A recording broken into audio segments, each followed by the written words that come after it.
What's up guys, may makalaban naman tayo galing sa kaibigan ko kay Wargas. Pinalaban niya sa akin kasi sa matches sobrang taas. 3K matches ba naman kalaban natin at dilang yan umabot pa bad niya number 13 ng Negros Oriental. Deba palo din si Idol at nakapasok pa nga siya sa squad ng GNS. Kayo mga idol, maniniwala ba kayo na basic lang sa akin ng 3K matches na to? At pa-shoutout ako, nasa taas na si Wargas, siya nagpalaban sa akin nito ni Gus Rio at nag-usap pa nga kami nito kaibigan ko si Wargas kung pwede ba content, baka magalit siya content ko yung pen alaban niya sa akin at ang sabi niya matek yan. Aba, salamat sa pen alaban sa akin tol at ito na game 1 namin ni Idol Gus Rio. Medyo swerte din tayo dito sa game na to dahil di man lang siya nakascore.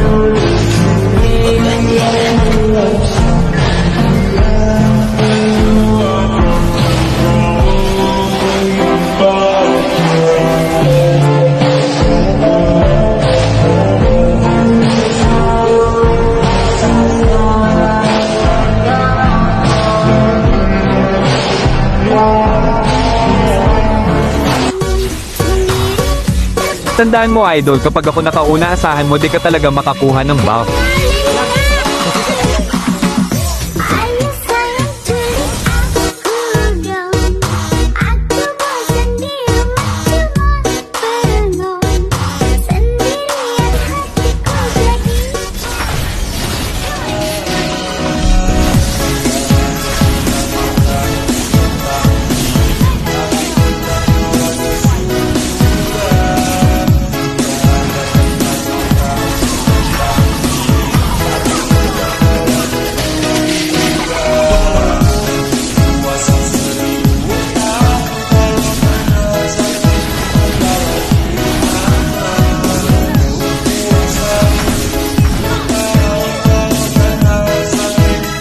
At di na talaga kinaya ni Idol kaya nag-surrender na at nang hingi pa siya ng game 2. Siyempre pagbigyan natin mabait tayo